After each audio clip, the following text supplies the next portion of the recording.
Hello friends, welcome to my channel. இன்னைக்கு the double shame போயமோட summary பார்க்க போகிறோம். The double shame poem by Stephen Spender. Stephen Spender and 20th century English poet, novelist and essayist. So இவருக்கு golden pen award 1995 கொடுத்துருக்காங்க. And இவரோட works themes of love, class discrimination and social injustice இது எல்லாத்தையும் deal பண்ணியிருக்கு. And இவரோட important poetry collections பார்த்தோம்னா dolphins, the generous days, poems of dedication, the still centre, etcetera. The double shame poem. So இந்த போயமில் 5 stanzas இருக்குது. So இந்த போயமில் main theme அப்படின்னு பார்த்தோம்னா லவ் ஃபெயிலியர். அதாவது போயட்டோட லவ் ஃபெயிலியர் அண்ட் அவரோட ரொம்ப ஒரு மிசரபிள் ஃபீலிங்ஸை இந்த போயமில் எக்ஸ்ப்ரெஸ் பண்ணியிருக்காரு. அண்ட் அது மட்டும் இல்லாமல் இந்த போயமில் நிறைய figures of speech devices use பண்ணியிருக்காரு. Simile, metaphor, personification, alliteration, etcetera. And இந்த போயமில் க்ரீக் மெத்தாலஜிக்கல் ரெஃபரன்சஸும் கொடுத்துருக்காரு. இந்த போயம் எதை பற்றி அப்படின்னா போயட்டோட miserable and sad feelings and அவர் எப்படி லவ் ஃபெயிலியருக்கு அப்புறம் எப்படி ஃபீல் பண்ணுறாரு அப்படிங்கிறத இந்த போயமில் சொல்லியிருக்காரு. அண்ட் இதில் அவரோட சுச்சுவேஷன்ஸை வின்டர் சீசனோட சுச்சுவேஷன்ஸோட கம்பேர் பண்ணுறாரு. ஸோ வின்டர் சீசனில் எவ்வளோ நம்ம ரொம்ப கஷ்டப்படுறோம், ஸோ அதே மாதிரி அவரோட லவ் ஃபெயிலியருக்கு அப்புறம் அவர் எவ்வளோ கஷ்டப்படுறாரு அப்படிங்கிறத சொல்லியிருக்காரு. அவரோட லவ் பற்றின பாஸ்ட் மெமரிஸை அவரோட வீட்டில் இருக்க ஒவ்வொரு ஆப்ஜெக்ட்ஸும் எக்ஸ்ப்ரெஸ் பண்ணுறதா சொல்கிறாரு.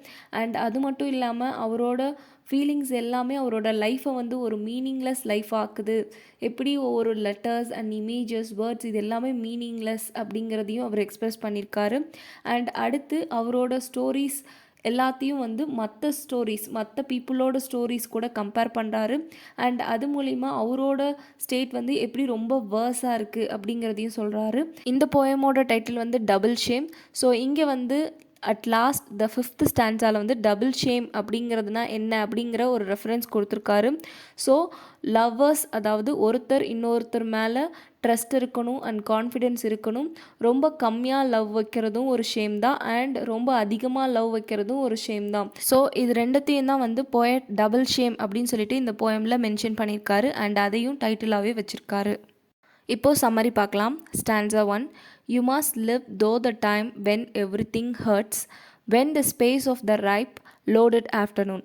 போயட் இந்த போயமை எப்படி ஸ்டார்ட் பண்ணுறாரு அப்படின்னா, நம்ம ஒரு கஷ்டமான சுச்சுவேஷன்லேயும் எப்படி நம்ம ஃபேஸ் பண்ணணும் அண்ட் அதை நம்ம கடந்து தான் போகணும் அப்படிங்கிறத போயட் சொல்கிறாரு.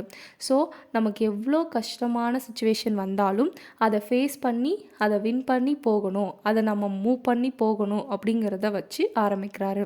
Expands to a landscape of white heat frozen and trees are weighed down with hearts of stone and green stares back where you stare alone.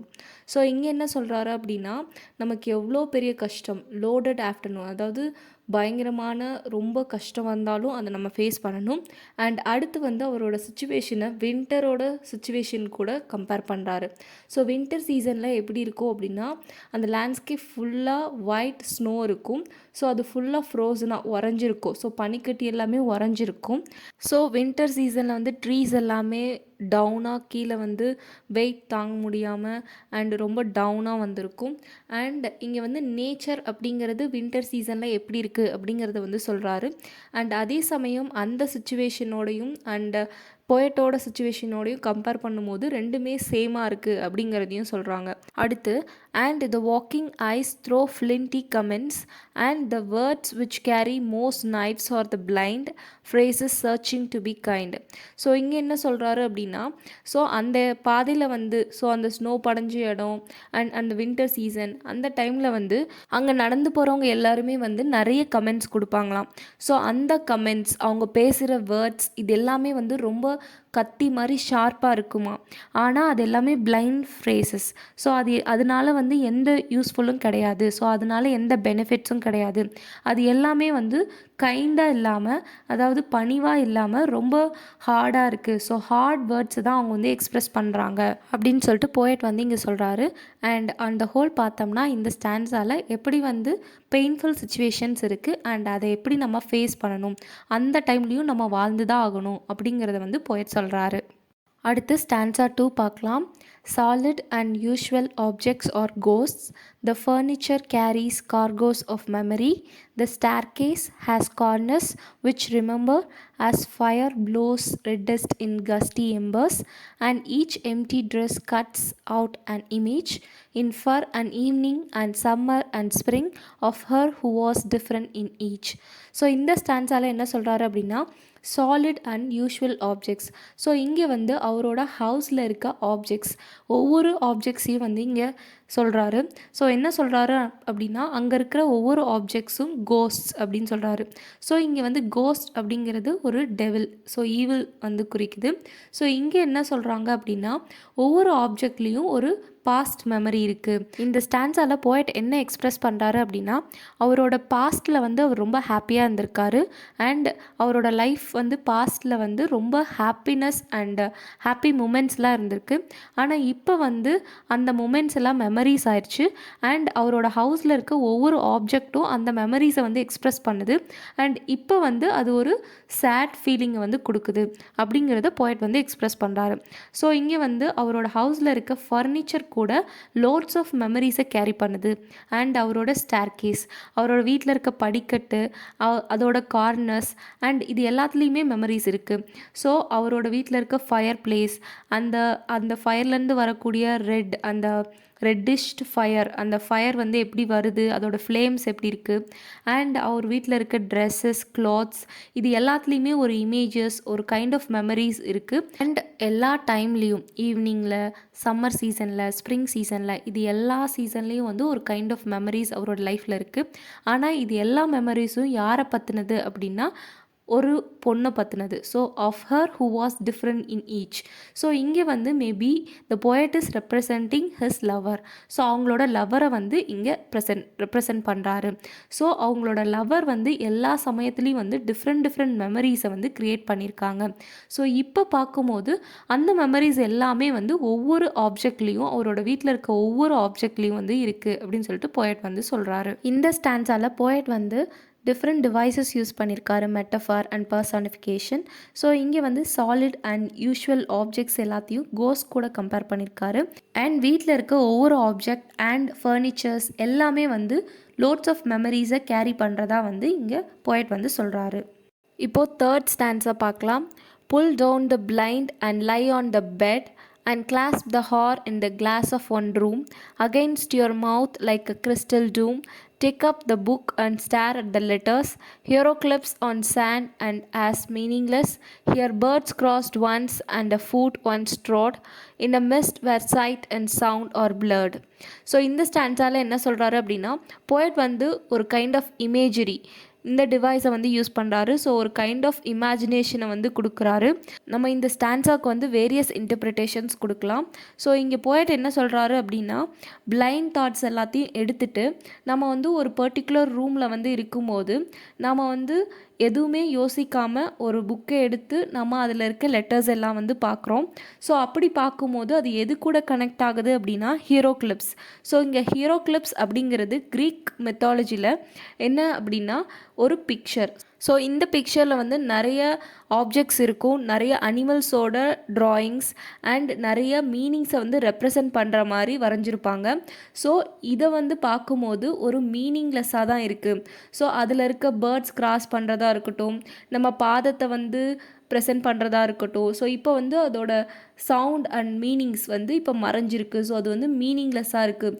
So இங்கே என்ன சொல்கிறாரு அப்படின்னா ஒரு காலத்தில் வந்து ஒரு மீனிங்ஃபுல்லாக இருந்த ஒன்று வந்து இப்போ மீனிங்லெஸ்ஸாக இருக்குது.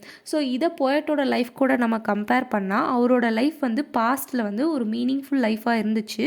ஸோ இப்போ வந்து அது மீனிங்லெஸ் ஆயிடுச்சு. ஸோ இங்கே வந்து லைஃப் வந்து எப்படி மீனிங்லெஸ்ஸாக இருக்குது அப்படிங்கிறத போயட் வந்து எக்ஸ்ப்ரெஸ் பண்ணுறாரு. இப்போது ஸ்டான்ஸா 4 பார்க்கலாம்.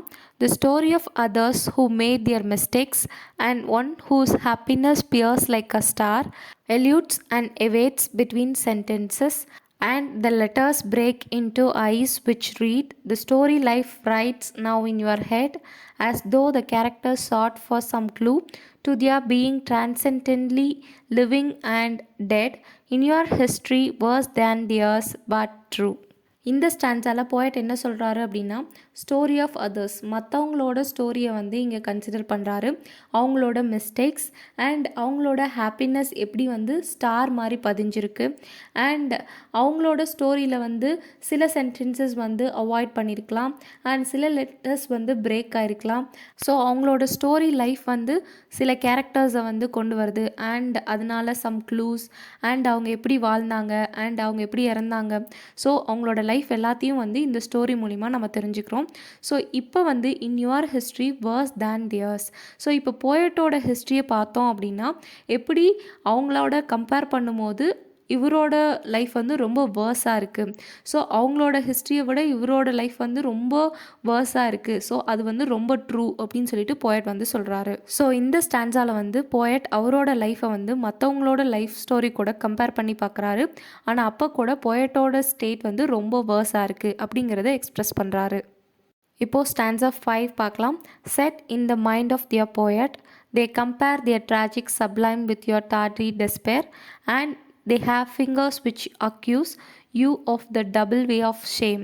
At first you did not love enough, and afterwards you loved too much, and you lacked the confidence to choose, and you have only yourself to blame. So இந்த ஸ்டான்ஸால் வந்து poet they and you use பண்ணியிருக்காரு. தே அப்படிங்கிறது lady female லவ்வர்ஸை வந்து குறிக்கிற மாதிரி interpretation வைக்கலாம். So ஏன்னா female lovers வந்து போயட்டை அக்யூஸ் பண்ணுற மாதிரி அவர் எழுதியிருக்காரு. ஸோ இங்கே அவங்க என்ன சொல்கிறாங்க அப்படின்னா அவங்களோட ட்ராஜிக் ஸ்டேட்டையும் அண்ட் போயட்டோட ஹோப்லெஸ்னஸையும் எக்ஸ்ப்ரெஸ் பண்ணியிருக்காங்க. ஸோ இப்போ வந்து இந்த லவ்வர்ஸ் வந்து போயட்டை என்ன சொல்கிறாங்க அப்படின்னா போயட் வந்து டபுள் வே ஆஃப் ஷேமை வந்து கமிட் பண்ணியிருக்காரு. அதாவது அவர் டபுள் ஷேமை வந்து எக்ஸ்ப்ரெஸ் பண்ணியிருக்காரு. என்ன அப்படின்னா போயட் வந்து ஃபஸ்ட் லவ் பண்ணும்போது ரொம்ப லவ்வே பண்ணலை அண்ட் போதுமான லவ் வந்து அவர் கொடுக்கல. அண்ட் ஆஃப்டர்வர்ட்ஸ் அவர் வந்து ரொம்ப அதிகமாக லவ் பண்ணார் அண்ட் அவர்கிட்ட வந்து போதுமான கான்ஃபிடென்ஸ் இல்லை. ஸோ அதனால போயட் வந்து வேறு யாரையுமே ப்ளேம் பண்ண முடியாது, அவரை மட்டும்தான் ப்ளேம் பண்ணிக்க முடியும் அப்படின்னு சொல்லிட்டு இந்த போயமை வந்து போயட் எண்ட் பண்ணுறாரு. ஸோ இந்த போயமில் அவர் வந்து லவ் ஃபெயிலியருக்கு அப்புறம் அவரோட ஸ்டேட் எப்படி இருக்குது, அவர் வந்து எவ்வளோ கஷ்டப்படுறாரு, அவரோட லைஃப்பில் வந்து எவ்வளோ பெயின்ஸ் அண்ட் சாரோஸ் இருக்குது அப்படிங்கிறத எக்ஸ்ப்ரெஸ் பண்ணியிருக்காரு. அண்ட் அதே சமயம் அவர் வந்து யாரை ப்ளேம் பண்ண முடியும் அப்படிங்கிறதையும் சொல்லியிருக்காரு. ஸோ இதோட இந்த போயம் வந்து முடியுது. ஆன் த ஹோல் பார்த்தோம்னா ஸ்டான்ஸா 1ல் போயட் வந்து அவரோட சேட்னஸ் அண்ட் அவரோட ஃபீலிங்ஸை வந்து வின்டர் சீசனோட சுச்சுவேஷன்ஸ் கூட கம்பேர் பண்ணி சொல்லியிருக்காரு. அண்ட் ஸ்டான்ஸா 2ல் வந்து போயட் வந்து அவரோட பாஸ்ட் மெமரிஸ் வந்து எப்படி ரிமெம்பர் பண்ணுறாரு அண்ட் அவரோட வீட்டில் வந்து எப்படி ஒவ்வொரு ஆப்ஜெக்ட்டும் வந்து மெமரிஸை வந்து சொல்லுது அண்ட் எப்படி அது எல்லாமே ஹாப்பினஸ்ஸாக இருந்து இப்போ சேட்னஸாக மாறியிருக்கு அப்படிங்கிறத வந்து எக்ஸ்ப்ரெஸ் பண்ணியிருக்காரு.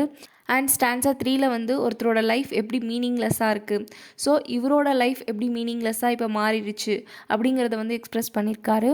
அண்ட் ஸ்டான்ஸா 4ல் வந்து போயட் அவரோட ஸ்டோரியை மற்றவங்களோட ஸ்டோரி கூட கம்பேர் பண்ணியிருக்காரு அண்ட் அப்போ கூட போயட்டோட ஸ்டேட் வந்து ரொம்ப வேர்ஸாக இருக்குது அப்படின்னு சொல்லியிருக்காரு.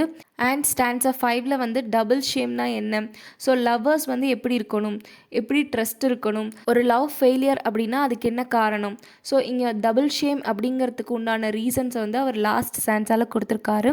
ஸோ லவ் எப்போவுமே ஒரு கான்ஃபிடென்ட் அண்ட் ஒரு ட்ரஸ்ட் நிறைஞ்சதாக இருக்கணும் அப்படின்னு சொல்லிட்டு போயட் வந்து சொல்லியிருக்காரு. ஸோ ஓவராலாக அவரோட ஸ்டேட் எப்படி இருக்குது அப்படிங்கிறத ஒவ்வொரு சுச்சுவேஷன் கூடயும் கம்பேர் பண்ணி இந்த போயமில் எக்ஸ்ப்ரெஸ் பண்ணியிருக்காரு. இதோட இந்த போயமோட சம்மரி முடிஞ்சது. இப்போ தீம்ஸ் பார்க்கலாம். Love, trust and confidence, destruction, meaninglessness, memories, happiness, இது எல்லாமே இந்த போயமோட தீம்ஸாக சொல்லலாம். ஸோ இதோட இந்த போயம் முடிஞ்சது. ஸோ இந்த போயமோட சம்மரி உங்களுக்கு பிடிச்சிருந்துச்சுன்னா லைக் பண்ணுங்கள், ஷேர் பண்ணுங்கள், கமெண்ட் பண்ணுங்கள் அண்ட் சப்ஸ்கிரைப் பண்ணுங்கள். தேங்க்யூ.